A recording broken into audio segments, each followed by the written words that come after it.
again, you guys, where's the toxicity in this profession? Ego. Ego. And I said it earlier, you guys. The problem is, unfortunately, you have a profession where you're automatically given respect. You're in a profession where people have to respect you. People submit to you simply because you wear a uniform. Now, listen, I'm not against it. I'm not against it, right? It feels good. But what's the reality? The reality is a lot of people can't handle that. A lot of people aren't self-disciplined enough.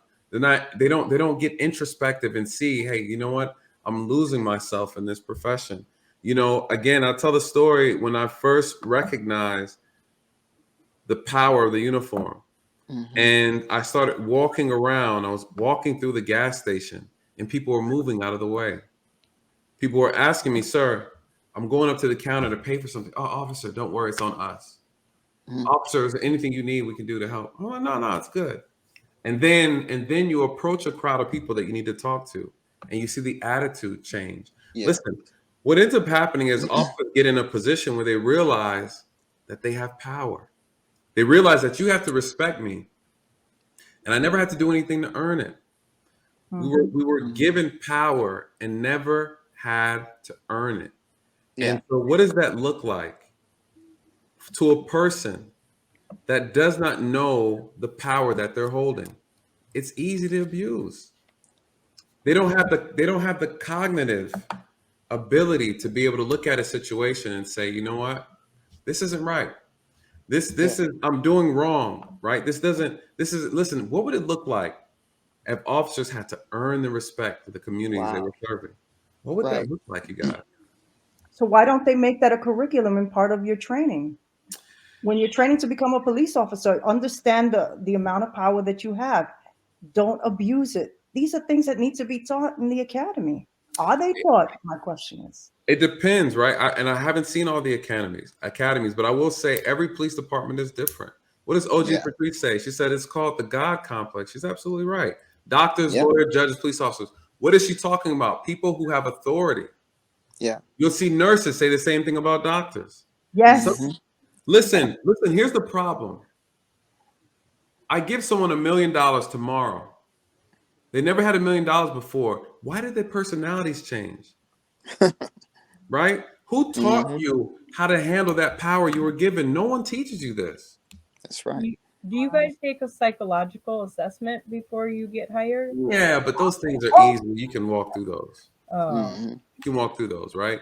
And the thing is, we do have those, but those things, they don't catch a lot of the foolishness. The problem is it's too easy to do this profession. It's too easy to get into this profession. We need to make it harder. But they're afraid if we make it too hard, we won't get anybody. But I say less is more. Yeah. Less is more. I agree. You gotta, at some point, you gotta start looking at quality over quantity. Absolutely. And here's a trade-off though. We focus on quality, but we got to take a hit somewhere else, right? We need to pay them more. We got to pay officers more. But what else where else do we take a hit? You're not going to get officers to show up every time you got a noise complaint or you got a neighbor that's getting on your nerves. We're not going to handle that anymore, right? Right. Because we need to free officers up to train more and be more active in the things that are important, right? And so we need more investigators. I was saying this earlier on another channel. We need more investigators because a patrol officer's job is proactive. See, when these officers have too much freedom to mess around and they're not being held to a higher standard, they do stuff like pull over people and blame and claim they're a DUI. Yeah. And then they ask a child for ID, knowing from observation that child is a child. Right? So we get this harassment. And so when I say people are complaining about things with law enforcement, unfortunately, have some law enforcement like, the people are just, they don't know what we're doing. They're exaggerating, blah, blah, blah, blah. When there's smoke, there's fire, you guys. That's right. That's right. And though you might exaggerate, it doesn't mean that the fire is not there. Exactly. So the problem again with even our community, and I tell people, we have in the Black community, we complain a lot about the police. Yes, the police, but the problem though, what is the problem? So it's easy to point the blame at one entity, right? One institution. The reality is this is an American problem. Right. This is an American problem. You know, our community, my community, we want to make it about us. And then I'm here to show people that white people have the same outcome. Now, doesn't mean that racism is not existing. It doesn't mean we don't Right. have racist police officers who have a badge.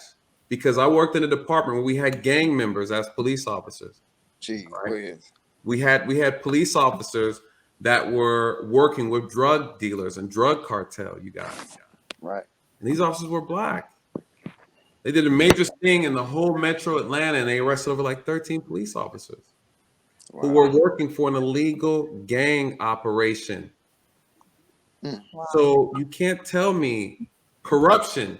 Let's take corruption. We put a list of names that belong in that pot, whether you're racist, whether you're abusing your power, whether you just have issues just in general, you have no business doing a job, you're corrupt. We're going to put you in a box and we're going to call it corruption.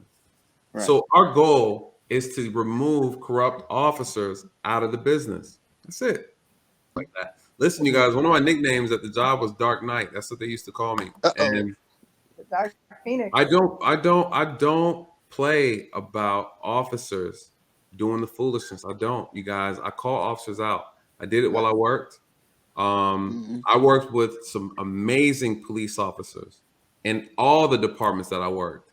And every time we'd have about 2 or 3 in the department, let me tell you something. There's a lot of great police officers, and we don't have a problem calling out the foolishness, you guys. And but great officers hang out with great officers. And if you're being harassed by one, just know that there's a great officer working in that department that's doing his job or her job, and don't have That time is to facts. don't have time to hang out with people who aren't there for the right reasons. We don't associate with them. Yeah. And this is part of the blue curtain people are talking about. Listen, I'm gonna pull this curtain down real quick and say, hey, listen, y'all, that man and that girl over there, we don't operate like that. That's what they are doing. That's between them and the department. The department's checking that. In the meantime, I'm here for the right reasons. She's here for the right reasons, you guys. I associated with solid people who did the job with integrity. And so unfortunately, you always have a few that slip through the crack. And the truth of the matter is you have a lot of officers who know this, but can't speak on it because of their department. And that's why I'm here to speak on their behalf. And she's working in a department where it looks like there's a couple of people. One, they work for a long time. You become a family. And again, I say this is I understand why officers, we want to protect each other. But I worked with a group of guys and gals, and it was a very understanding. We are going to protect each other. We're not going to lie for each other. Right? We're going to hold each other accountable. We're going to support one another. And if you make an honest mistake, we've always said to each other, you make an honest mistake, I can always support that. Right? We can always support when you're being honest, but you can't lie. You can't lie. And because what was important to us was integrity. That's what was taught to us. And that shows to a person's character. What does Green Beagle say? 13 says officers need to be assigned to neighborhoods and taken out of vehicles to get to know the citizens. There's a lot of truth to that. Patrol. There's a lot of truth to that. There's also a lot of truth to officers living in the communities that they're serving. So if you want to come in and play cowboy, and you live 2 blocks away from that, you're gonna move differently. Yeah. You're gonna move differently. You go into the same grocery store of the person you're pulling over complaining that they got DUI. You're gonna treat people differently because listen, I always said this to myself. I lived in the community I was policing. I went to school in the community I was policing. One thing that I always said is if somebody catches me in public slipping and not paying attention, they can never say I disrespected them. They can never say I would arrest people and so I'd be like, look, John, let me explain something to you now. We got to go to jail now. All right. Right. Help me help you. Don't be silly. Right there. And then as we get in this handcuffing process, we're on our way to the jail and we're having a conversation about life, about how don't allow this situation to dictate your future. Right. Right. So we're now talking about how you can do better. And so, hey, listen, John, I know you just committed armed robbery, but this incident doesn't define you. You're going to have to do some time though, John.